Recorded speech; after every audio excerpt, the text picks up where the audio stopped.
Assalamualaikum warahmatullahi wabarakatuh. Alhamdulillahirobbilalamin. Puji syukur kita panjatkan kehadirat Allah Subhanahu wa taala, berkat rahmat dan hidayahnya sehingga kita diberikan ruang, kesempatan untuk melakukan atau berbagi ilmu melalui video ini. Mudah-mudahan yang mendengarkan, yang sempat mempelajari video ini, insya Allah diberikan kesehatan bagi Allah Subhanahu wa taala. Amin ya rabbal alamin. Dalam video ini saya akan membahas tentang bagaimana motivasi wirausaha, teknopreneur, dan inspirasi. Nah, seperti video yang lalu kita sudah membahas bagaimana sih falsafahnya, spiritnya, kemudian watak secara umum seorang wirausaha, dan apalagi mental. Nah, untuk hari ini kita akan fokus bagaimana motivasinya, apa sih yang biasa memotivasi seseorang sehingga mau jadi wirausaha, kemudian apa sih yang dimaksud dengan teknopreneur, bagaimana sih itu inspirasi. Nah, itu yang akan kita bahas dalam video ini. Baik, saya perbesar dulu. Ini dia ya, sudah tampil semua. Nah, dalam video ini saya akan menampilkan dua, yaitu materi dalam bentuk PowerPoint, dan akan saya jelaskan lebih detail lagi dalam bentuk Word-nya, jadi sudah dipersiapkan. Nah, materi yang akan kita bahas yang pertama yaitu ruang lingkup motivasi wirausaha, seperti definisinya dan sebagainya, pendapat-pendapat para ahli dan sebagainya. Kemudian yang kedua ada tips dan trik motivasi wirausaha. Ada tips dan triknya untuk memotivasi diri kalau kita mau jadi seorang wirausaha. Kemudian apa sih itu teknopreneur? Ya. Yang keempat, landasan teknopreneur, apa yang menjadi landasannya. Kemudian yang kelima, peranan teknopreneur. Yang keenam, saya juga akan menampilkan profil tokoh teknopreneur di Indonesia, artinya yang sudah sukses gitu ya. Tapi mungkin hanya 3 ya, kalau banyak kan itu akan menyita banyak waktu. Yang penting sudah kita lihat profilnya seperti apa sih seseorang yang sudah sukses gitu, yang di dalam dunia wirausaha. Selanjutnya yang terakhir, inspirasi wirausaha sukses. Oke. Baik, kalau begitu kita lanjut saja ke materi yang pertama ya. Insya Allah di akhir materi nanti akan ada beberapa pertanyaan untuk para peserta atau penonton video ini. Ya. Yang pertama tentang ruang lingkup motivasi wirausaha. Jadi dalam PowerPoint ini saya sampaikan lagi kembali bahwa itu sudah diringkas banget. Jadi mungkin ada beberapa yang saya bacakan saja, selebihnya saya akan memberikan contoh-contoh kecil yang terjadi di lingkungan sekitar kita. Materi yang pertama tentang ruang lingkup motivasi wirausaha. Nah, ini menurut Dajali 2007, ya kan? Motivasi itu menurutnya adalah kondisi psikologis yang terdapat dalam diri seseorang yang mendorongnya untuk melakukan aktivitas tertentu guna mencapai suatu tujuan atau kebutuhan. Jadi kondisi psikologis atau kejiwaannya orang tersebut. Ya, jadi kalau boleh dikata sih ini motivasi secara internal ya, karena yang terjadi dalam diri setiap individu. Jadi ada sesuatu yang mendorong kita untuk melakukan aktivitas, ya, untuk mencapai impian atau tujuan tersebut.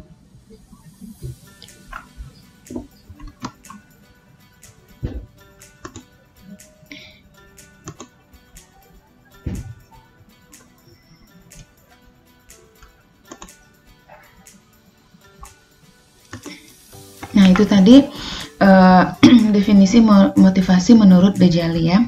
Nah, ini menurut Ratnawati dan Kuswardani 2010. Nah, kalau menurut Ratnawati dan Kuswardani, Kuswardani, motivasi berwirausaha adalah keadaan yang mendorong, menggerakkan, dan mengarahkan keinginan individu untuk melakukan kegiatan kewirausahaan dengan cara mandiri, percaya pada diri sendiri, berorientasi ke masa depan, berani mengambil risiko, kreatif, dan menilai tinggi hasrat inovasi.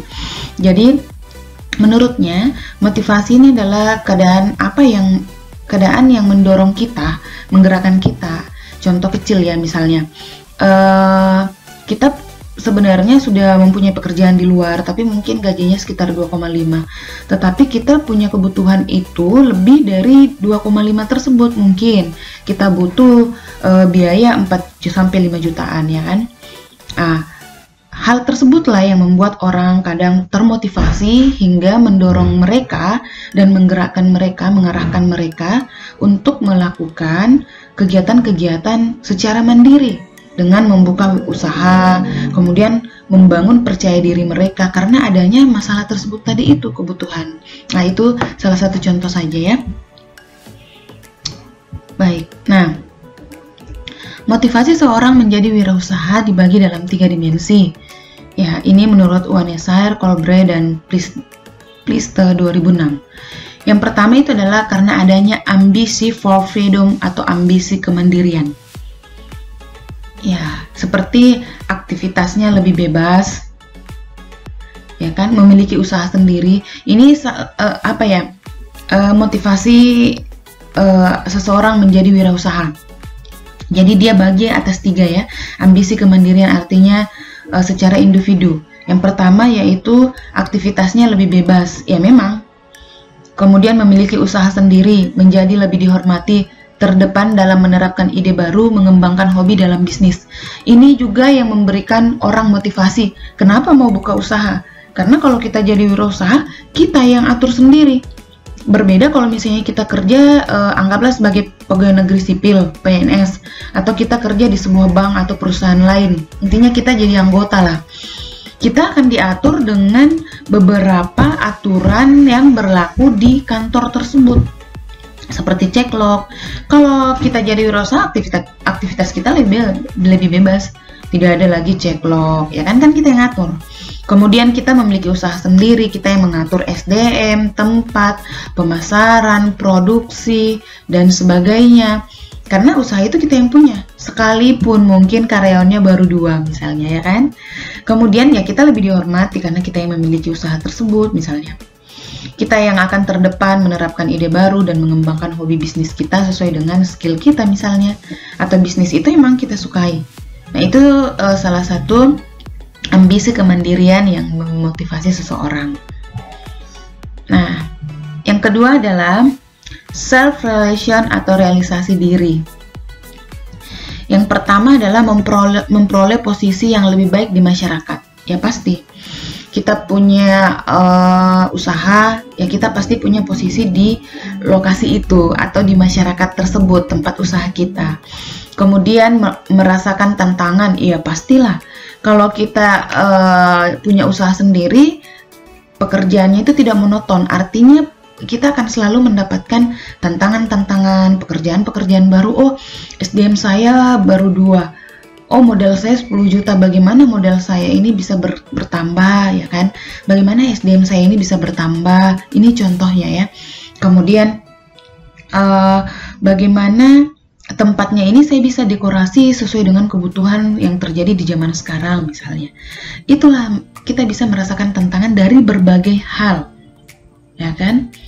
Kemudian yang ketiga, memotivasi dan memimpin orang lain, ya. Ya, walaupun mungkin kita baru punya karyawan 2, ya dari 2 itu kita bisa memberikan motivasi kepada mereka. Kemudian yang keempat, melanjutkan tradisi keluarga, ya itu kemudian mengimplementasikan ide tak atau berinovasi. Kemudian passing faktor atau faktor pendorong. Nah, faktor pendorong yang pertama adalah memperoleh pendapatan yang lebih baik. Ya, iya sih.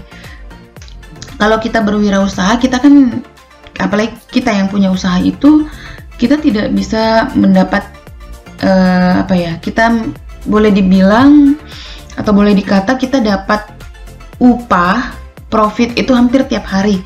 Artinya kita hitung uang. Kalau kita kerja di sebuah perusahaannya orang, ya kan, di bawahnya orang atau jadi pegawai negeri, itu gajiannya kan cuma 1 kali 1 bulan. Anggaplah tanggal 3 itu rutin. Tapi kalau kita punya usaha sendiri, kita bisa memperoleh pendapatan yang lebih baik. Kenapa? Karena tiap hari, contoh kita buka warung makan, itu tiap hari kita akan hitung uang. Nah, baik, kita masuk lagi ke lanjutannya. Jadi selain motivasi yang saya jelaskan tadi, motivasi lain juga yang mendorong seseorang untuk menjadi seorang wirausaha, yang pertama itu adalah laba. Ya, keuntungan. Kedua, kebebasan, sudah saya jelaskan juga di materi sebelumnya. Kemudian impian personal, seorang itu selalu punya impian. Contoh kecil ya, sudah buka warung misalnya di Palopo, saya punya impian 3 tahun sampai 5 tahun kemudian saya bisa buka cabang di Belopa misalnya, 7 tahun kemudian saya bisa buka cabang di Makassar. Jadi salah satu yang memotivasi seseorang menjadi wirausaha itu salah satunya karena impian-impian mereka, ya kan, itu tadi contohnya. Kemudian ada juga yang memotivasi juga adalah kemandirian.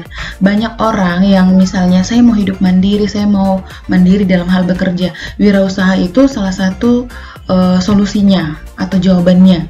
Dan itulah juga yang membuat orang termotivasi untuk menjadi wirausaha karena ingin mandiri, ya. Seperti itu. Baik, itu tadi motivasi seseorang untuk menjadi wirausaha. Kita lanjut ke materi yang kedua, yaitu tips dan trik motivasi wirausaha.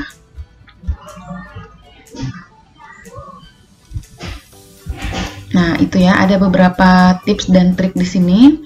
Yang pertama itu, ini menurut Priharto 2020, untuk membantu kesuksesan wirausaha berikut motivasi wirausaha. Jadi tipsnya untuk motivasinya itu bagaimana selalu terjaga, ya kan, seperti itu. Atau untuk membangun, ya itulah. Yang pertama adalah mempunyai goals atau tujuan yang nyata, ya kan, itu salah satu tipsnya. Jadi untuk bagaimana motivasi kita ini bisa terbangun atau terjaga, ya kan, itu yang pertama adalah punya tujuan yang nyata, kedepannya seperti apa. Kemudian yang kedua, selalu mematok kesuksesan seseorang pengusaha sebagai sebuah contoh hidup. Ya, itu perlu kita belajar atau menjadikan tokoh-tokoh wirausaha yang dijadikan inspirasi begitu ya dalam hidup tak. Jangan jauh-jauh, misalnya di Kota Palopo saja itu ada beberapa tokoh yang bisa kita jadikan motivasi untuk tetap, masa dia bisa saya tidak, gitu kan. Misalnya Anda mengalami risiko di modal, ada hambatan-hambatan yang Anda alami, ya kan, Anda bisa menjadikan itu untuk menjaga motivasi Anda. Kok dia bisa saya tidak, gitu kan, saya harus bangun lagi, saya harus bangkit lagi. Contoh kecil, Toko Arijaya itu dulunya tukang beca, tetapi dia rintis itu bukan cuma 1-2 tahun atau 5 tahun, itu bertahun-tahun, sampai sekarang itu sudah 20 tahunan, sampai berada di posisi yang sekarang. Jadi itu bisa menjadi yang menyemangati kita, membuat motivasi kita untuk selalu berada di batas aman, gitu ya kan. Kemudian bergabung ke dalam komunitas wirausaha. Nah, itu juga kadang kalau kita hanya tinggal di kosan, di rumah, itu kadang motivasi yang kita punya kayaknya tidak bisa, Kak deh.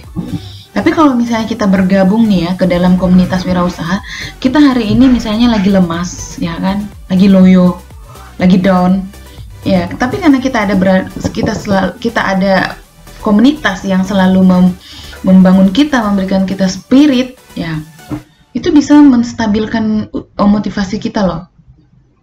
Itu yang ketiga. Kemudian menerapkan hal-hal yang sehat, ya. Banyak sih, misalnya bangun pagi, ini contoh kecil ya dari saya. Bangun pagi, buka usahanya, kemudian terapkan misalnya meeting-meeting kecil untuk para karyawan, jadi kita juga tetap memberikan ilmu. Itu hal-hal yang sehat. Kemudian kalau misalnya sudah mau ditutup, kita bisa juga mengadakan briefing-briefing kecil dan sebagainya. Kemudian yang kelima, membuat jadwal rutin setiap pagi. Ya, Anda bisa membuat ini secara individu ya. Anda bisa membuat jadwal rutin misalnya sebelum, lihat nggak orang Cina sebelum buka toko, mereka itu selalunya lari pagi dulu. Biasanya rame di lapangan Gaspal, lapangan Pancasila. Iya, itu rutinitas yang bisa kita bangun setiap pagi. Kemudian yang kedua, berdoa misalnya, sholat duha bagi agama Islam misalnya. Kemudian briefing dengan karyawan. Jadi buat rutinitas hal-hal yang positif yang Anda bisa lakukan untuk membuat motivasi Anda itu selalu stabil, ya kan? Kemudian selalu memasang alarm pribadi, ya. Ini mungkin untuk schedule Anda setiap hari. Misalnya jam sekian sampai sekian Anda melakukan apa, kemudian siang hari Anda melakukan apa, ketemu dengan siapa misalnya, sekian dan sekian Anda harus misalnya mengecek produksi, pemasaran dan sebagainya. Itu Anda memasangkan alarm pribadi. Kemudian melakukan hal-hal inspiratif bagi diri. Ya, bisa juga seperti itu. Kemudian istirahat yang cukup otomatis, ya. Nah, memberi apresiasi terhadap diri sendiri, misalnya apa ya? Setelah mungkin Anda mencapai sebuah kan Anda ada biasa schedule tak, ya kan? Nah, schedule pertama tercapai, beberapa schedule sudah tercapai, berikan apresiasi terhadap diri Anda, misalnya pergi liburan. Apa yang Anda senangi misalnya? Memberikan libur terhadap diri Anda, misalnya saya mau liburan dulu kemana, atau liburannya itu dalam bentuk saya mau istirahat di rumah dan dengan keluarga, banyak hal. Jadi berikan apresiasi, itu tidak boleh semuanya harus bekerja, padahal tujuannya sudah tercapai. Berikan dong apresiasi terhadap diri Anda. Berikan ruang untuk Anda, misalnya untuk istirahat, belanja, misalnya Anda hobi belanja, membaca atau kemana misalnya, ya kan. Kemudian yang terakhir, selalu menjaga detail keuangan. Ini juga yang paling penting. Jadi ada rincian-rincian untuk bulan ini, untuk gaji karyawan aman tidak, kemudian untuk bahan produksi aman tidak, kemudian ada masalah, misalnya kan kita bisa cross-check itu 1 minggu atau 1 bulan, boleh. Ya, yang penting Anda bisa menjaga detail keuangan Anda biar stabil, ya. Artinya jangan ada yang cacat gitu. Baik, itu tadi. Nah, kita lanjut ke materi yang ketiga. Apa sih itu technopreneur, ya kan? Nah, sebenarnya kata technopreneur itu terdiri dari 2 kata. Yang pertama teknologi dan entrepreneur. Techno diartikan sebagai teknologi atau sesuatu yang berkaitan dengan teknologi, ya kan. Media sosial, HP Android itu teknologi. Kemudian entrepreneur atau wirausaha. Jadi entrepreneur itu wirausaha atau pelakunya. Jadi tekno itu adalah teknologinya yang kita gunakan, alatnya yang sesuai dengan zaman sekarang. Entrepreneur itu wirausahanya atau pelakunya atau orangnya. Ya, seseorang yang bisa menerima tanggung jawab, resiko, mencari solusi, ya kan, untuk menemukan dan menciptakan peluang unik dengan menggunakan talenta atau keterampilan skill yang mereka miliki, energi, serta menerapkan proses perencanaan strategik untuk mentransfer peluang tersebut menjadi pelayanan atau produk yang layak dipasarkan. Jadi technopreneur itu adalah bukan sesuatu yang mudah, mungkin memang dia gabungan 2 kata, apa sih gitu kan, tetapi tanggung jawab atau tujuannya itu jelas, ya kan. Jadi kalau saya sendiri mengartikan, artinya technopreneur itu adalah seseorang yang mampu menggunakan teknologi sesuai dengan zamannya, ya kan, yang bertanggung jawab, mampu mengambil resiko, mencari peluang, mencari strategi. Untuk apa? Untuk mencari peluang dan pelayanan sampai pada produk pemasarannya, hingga tercapai sebuah tujuan yang ingin dia raih. Itu kalau menurut saya, ya. Nah, kalau menurut Hartono 2017, technopreneur juga dapat diartikan sebagai bagaimana cara pemanfaatan teknologi yang sedang berkembang pesat untuk dijadikan sebagai peluang usaha. Iya. Jadi kita harus memanfaatkan, contoh ya, media sosial. Apa sih yang gak ada sekarang? Hampir semua orang pakai HP Android. HP Android isinya apa? Pasti isinya banyakan media sosial. Yang pertama yang menjadi landasannya mereka adalah penciptaan strategi dan inovasi yang tepat, ya, yang kelak bisa menempatkan teknologi sebagai salah satu faktor untuk mengembangkan ekonomi nasional. Jadi landasan teknologi adalah strategi dan inovasi. Ya. Jadi sekalipun teknologinya sudah ada, yang perlu kita ciptakan itu adalah strategi dalam hal tersebut dan inovasinya kita buat. Ya, strategi seperti apa? Ya, strategi pemasaran mungkin, strategi SDM mungkin, strategi tempat mungkin. Ya, kita harus selalu berpikir inovasi atau pembaharuan. Jangan sampai orang sudah ada di Makassar, kita masih ada di Belopa. Jadi inovasi itu adalah pembaharuan. Jadi buat strategi-strategi dan inovasi dalam satu produk tak dengan memanfaatkan teknologi yang ada.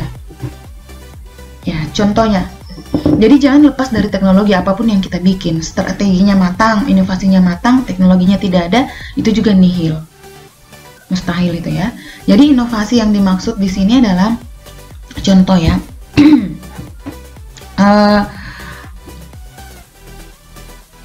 Orang sekarang sudah memasarkan produknya melalui media online misalnya.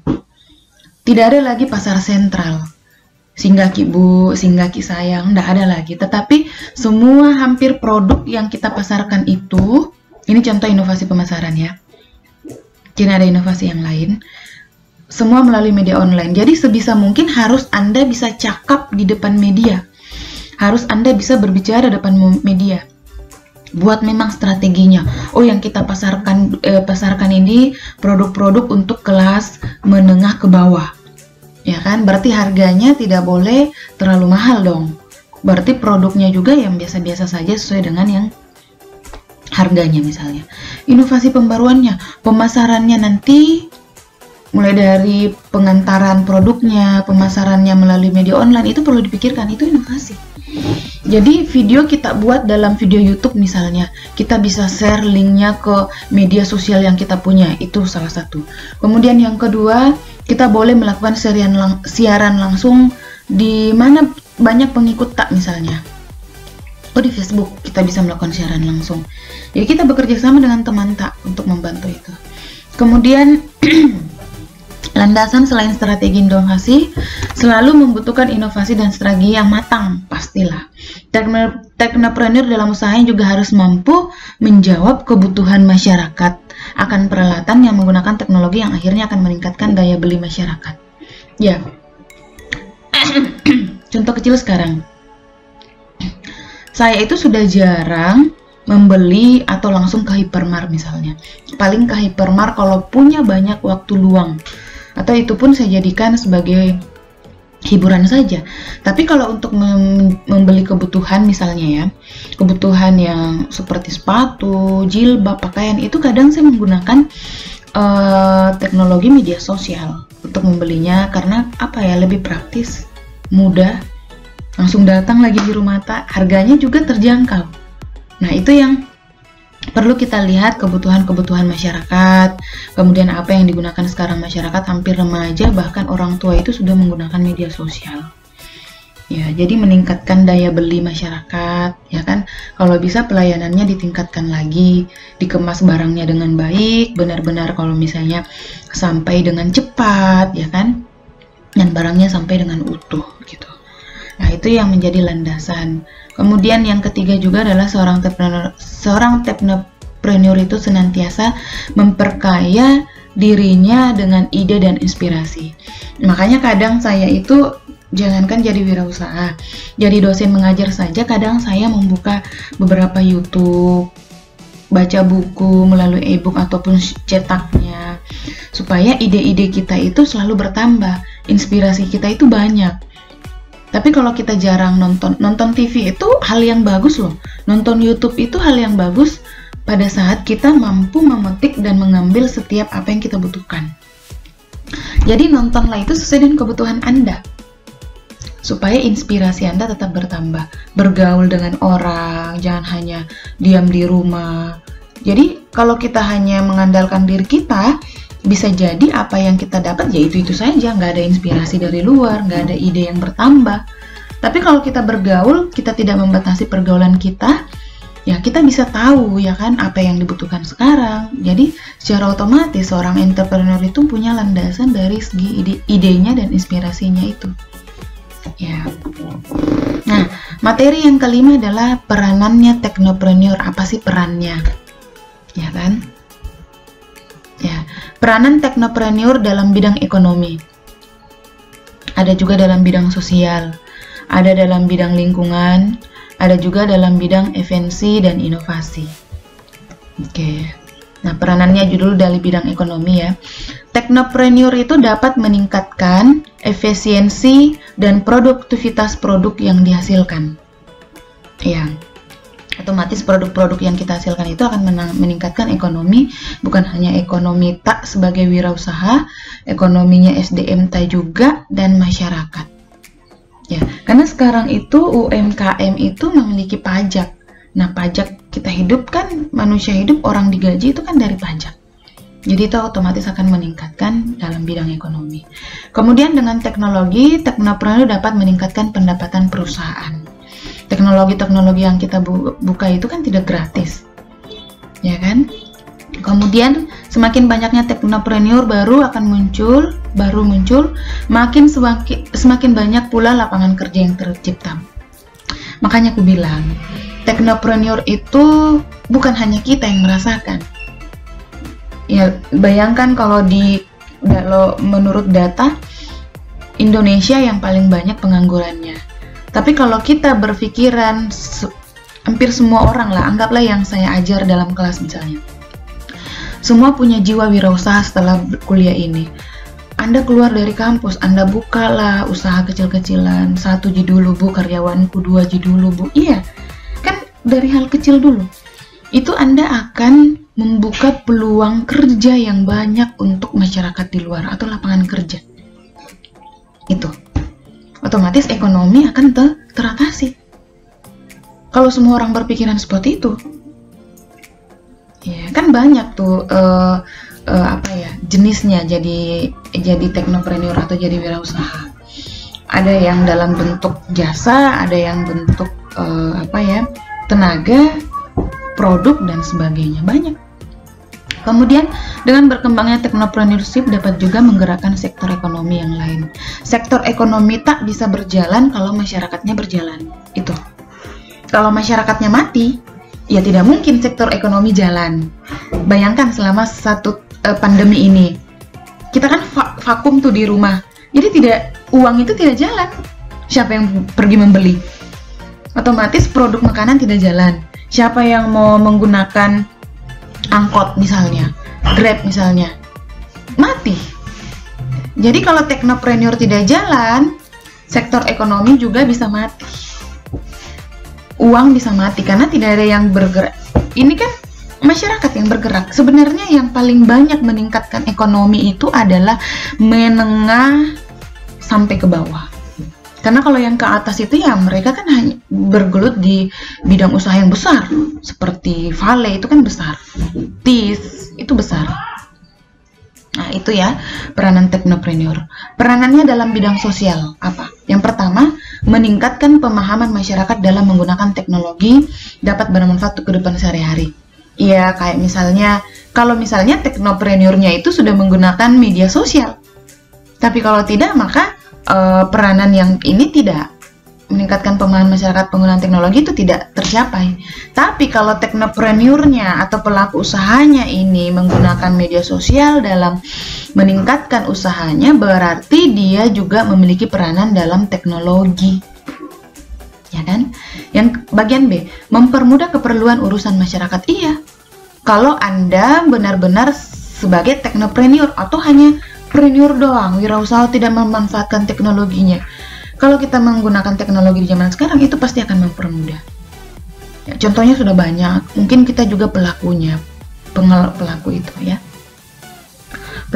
Contohnya yang paling dekat itu adalah mengembangkan usaha Anda atau melihat produk-produk apa yang laku di media sosial sekarang. Nah, itu teknopreneur.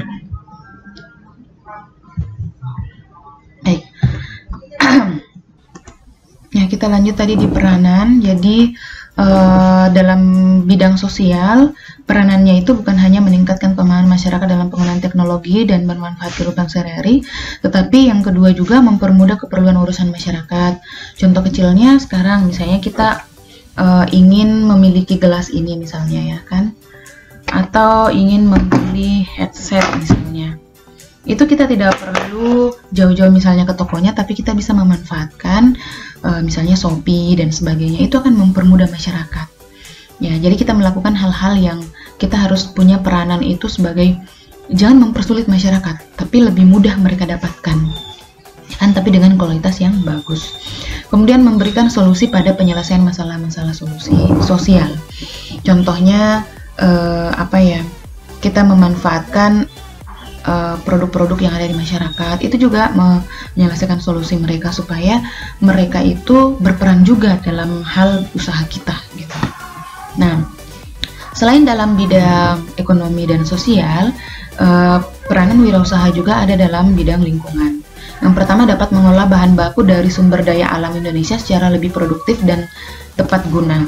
Contoh halnya kita contoh ya, di Malangke itu banyak jeruk nipis, itu bisa kita manfaatkan sebagai produk bahan dasar kita. Jadi pemanfaatan lingkungan supaya masyarakat tersebut juga punya peranan, punya penghasilan dalam hal itu. Yang kedua juga misalnya ikan bandeng. Jadi kita mulai melihat lingkungan kita apa sih yang banyak dan kita kelola, tapi tidak melupakan teknologi juga supaya pemanfaatnya itu tepat. Kemudian meningkatkan efisiensi penggunaan sumber daya, terutama sumber daya energi. Nah, itu juga ya, dimanfaatkan semuanya. Jadi entrepreneur itu benar-benar tidak hanya memanfaatkan satu bahan atau satu sektor, tapi semuanya. Nah, dalam bidang efisiensi dan inovasi, peranannya itu menyelesaikan permasalahan dalam water energi, agrikultur dan biodiversity, air, energi, kesehatan, pertanian, dan keanekaragaman hayati. Nah, itu ya. Jadi banyak peranannya. Jadi hampir seorang entrepreneur itu harus melihat semuanya ini sebagai peranannya dalam berwirausaha. Nah, itu. Nah, kita lanjut materi yang keenam, yaitu profil tokoh teknopreneur di Indonesia. Nah, ada 3 tokoh yang saya jadikan contoh. Sebenarnya masih banyak lagi ya, bisa kita jadikan inspirasi juga. Nah, yang pertama adalah Nadiem Makarim. Nadiem Makarim ini mendirikan startup. Nadiem ini kan Menteri Pendidikan sekarang ya, alumni dari luar negeri, ya kan. Jadi cari ilmunya itu di luar, terus bawa ke Indonesia. Ini salah satu profit pengusaha muda. Ya, ini masih muda lah ya. 30-an itu masih muda lah. Nah, mendirikan startup sendiri yakni Gojek. Jadi ini yang punya Gojek.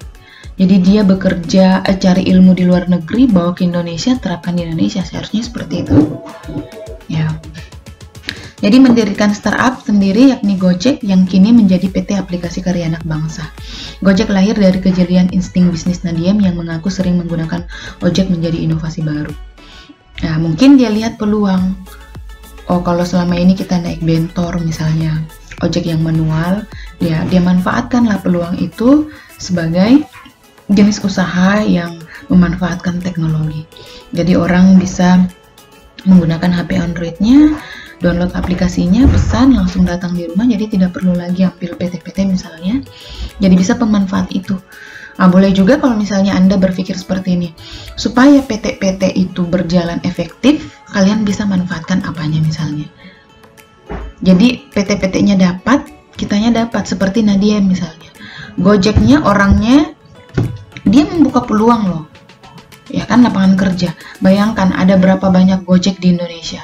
Gojek ada juga di Malaysia misalnya, di Asia misalnya. Jadi mereka membuka peluang itu. Jadi kita tidak mematikan masyarakat, tetapi memberdayakan masyarakat. Kita hanya membuat aplikasi untuk memudahkan mereka misalnya. Nah, itu contoh satu. Terus yang kedua, ada dari Ferdi Unardi yang punya Traveloka. Wah, Traveloka ini besar.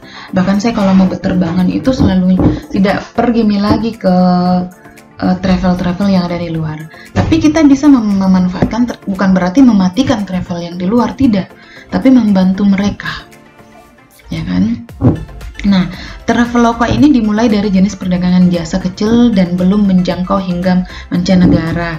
Pada awalnya Traveloka hanya mempunyai 8 orang karyawan saja loh. Proses pengembangan perusahaan Traveloka itu dilalui Ferry beserta timnya dengan jatuh bangun.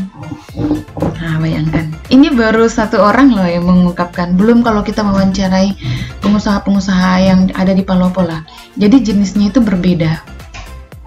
Maksudnya jenis apa ya?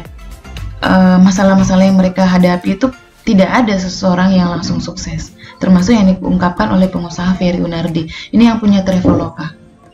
Ada lagi yang buka detik.com, ada juga belibeli.com, ada juga pigi.com. Jadi banyak. Itu persaingan dan ini semua technopreneur. Profit yang saya tampilkan inilah profit technopreneur. Pemanfaatan teknologi sudah bisa membangun usahanya dengan menyelesaikan solusi-solusi, ya mereka mempunyai beberapa hambatan dalam menghadapi itu. Nah, itu seorang technopreneur. Kalau dikata mereka sudah mencapai tujuannya, iya, mereka sudah mendapatkan profit, mereka sudah terkenal, mereka sudah menjadi pengusaha, mereka sudah bisa dikatakan pengusaha. Itu. Kemudian profit yang ketiga saya mau tampilkan adalah Aulia Halamatus Sadia. Mungkin ini belum kita terkenal menurut kalian, tapi saya sudah sangat mengenalnya. Nah, ini adalah penulis yang sudah terkenal. Dia membuat nulisbuku.com, kanal saya publishing pertama di Indonesia loh. Penerbit. Ya. Kemudian dia juga membuka Seta Media, boleh dibuka di internet deh. Dia juga membuka Seta Media, sebuah platform grup media online baru. Aulia melihat literasi adalah hal yang penting.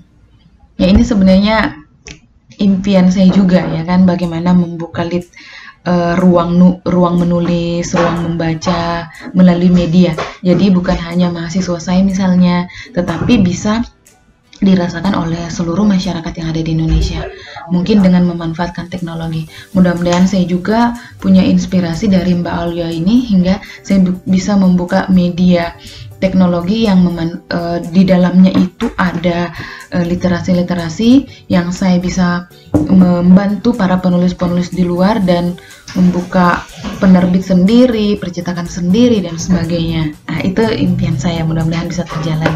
Alhamdulillah kalau yang sekarang itu saya sudah mampu menulis, ya kan, mungkin baru mampu menulis, tapi nanti insya Allah akan saya manfaatkan teknologi yang ada. Nah, ini ya, jadi selain membuka yang pertama dia buka itu adalah nulisbuku.com, kemudian buka yang namanya diberi nama Seta Media. Ya, lewat Seta Media ia itu berperan untuk menumbuh hak penulis konten yang baik, termasuk membuat berbagai program workshop menulis dan membaca melalui media ini. Nah, itu ya, itu 3 profit yang bisa saya tampilkan atau paparkan, tapi banyak juga kok profit yang lain, ya. Terutama jangan jauh-jauh, bisa juga kita lihat di Kota Palopo ada Toko Arijaya, Sinar Bangunan, kemudian fotokopi yang ada di Jalan Kelapa, itu bisa kita jadikan inspirasi dalam membuka usaha kita ke depannya, insya Allah ya. Nah, materi selanjutnya atau yang terakhir yaitu tentang inspirasi wira sukses. Apa yang menjadi inspirasi kita untuk menjadi wira sukses? Ada 8 di sini. 8 anak tangga untuk mencapai puncak karir atau yang harus kita lalui untuk menjadi wira sukses. Nah, silahkan mungkin dari 8 ini mungkin ada beberapa hal yang mungkin Anda dapatkan sendiri, tetapi ada 8 kunci utama yang saya mau paparkan. Yang pertama adalah mau bekerja keras atau kepeti for hard work. Ya, mau bekerja keras. Itu adalah salah satu inspirasi yang harus kita jadikan untuk menjadi sukses. Menurut saya sendiri kadang itu malas bangun, malah susah move on dari tempat tidur untuk pergi ke kampus bekerja dan sebagainya, ya kan. Tetapi hal-hal seperti itu harus kita kita lawan gitu kan. Ya mau Ki bekerja keras. Kalau kita itu bisa mengalahkan orang-orang yang cerdas kalau kita bekerja keras. Artinya rajin. Itu salah satu anak tangga untuk mencapai puncak karir. Terus yang kedua adalah bekerja sama dengan orang lain, getting tasks done with enthralled people. Ya kan? Jangan Ki mau solo karir, tidak ada itu. Saya aja untuk menjalankan, contoh kecil deh, saya mau mengajar, saya butuh orang. Sekarang itu mengajar Ki pakai media apa? Ya kan? Oh ini, ya kan? Mau Ki bekerja sama, mau Ki berbagi dengan orang lain. Oh sekarang ini kita pasarkan usaha teh itu pakai media apa? Media ini, pakai ini gini. Jangan pelit, jangan mau takut disaingi. Kalau saya berbagi kira-kira tidak. Dengan menjalin kerjasama seperti berbagi ilmu, itu akan memudahkan Anda untuk menaiki tangga sukses. Itu yang kedua. Terus yang ketiga adalah penampilan yang baik, good appearance. Yep. Penampilan yang baik itu bukan hanya fashion atau kostum tak, tetapi penampilan yang baik juga itu adalah sikap, perilaku, ya kan, gerak-gerik tak dan bahasa tak. Itu juga penampilan. Nah, itu langkah ketiga atau salah satu langkah untuk mencapai karir. Orang kalau penampilannya buruk mulai dari fashion, ya kan, pakaiannya, berbicaranya, perilakunya, tidak bisa lah untuk mencapai puncak karir sukses. Itu inspirasi yang ketiga. Terus yang keempat, Anda harus yakin, self confidence. Anda harus yakin dengan diri Anda. Kalau Anda sendiri tidak yakin dengan diri Anda, bagaimana Anda meyakinkan orang? Itu yang pertama. Anda juga harus yakin dengan usaha yang Anda jalani, harus percaya diri, produknya, ya kan, usahanya Anda yakin bahwa ini bisa. Tanamkan itu dalam diri Anda. Itu salah satu inspirasi atau tangga yang harus Anda lalui. Yang kelima adalah pandai membuat keputusan, making short decision. Ya, Anda harus bisa mengambil keputusan yang cepat dan tepat. Oh, saya harus melakukan ini. Jangan ketinggalan, jangan sampai diambil sama orang lain, Anda ketinggalan. Nah, yang keenam, mau menambah ilmu pengetahuan. Iya, harus selalu saya saja mengajar. Kalau hanya sekedar apa yang saya dapatkan waktu kuliah S1, S2, itu tidak akan pernah cukup untuk saya bagikan kepada kalian. Bahkan saya membuat video ini, saya banyak kekurangan. Tetapi Anda mau ndak belajar? Anda mau ndak menambah ilmu? Mungkin Anda boring menonton video saya berdurasi 20 menit ini atau setengah jam ini. Tetapi untuk belajar itu, untuk menambah ilmu, salah satunya dengan menonton video ini, mencari beberapa jurnal terkait, video-video YouTube, pemanfaatan teknologi yang ada sekarang. Belajar otodidak. Kalau Anda hanya memanfaatkan video ini, misalnya itu hanya sangat kurang. Mungkin Anda bisa mendapat 25-30% saja. Ya, jadi menambah ilmu itu bagaimana, Bu?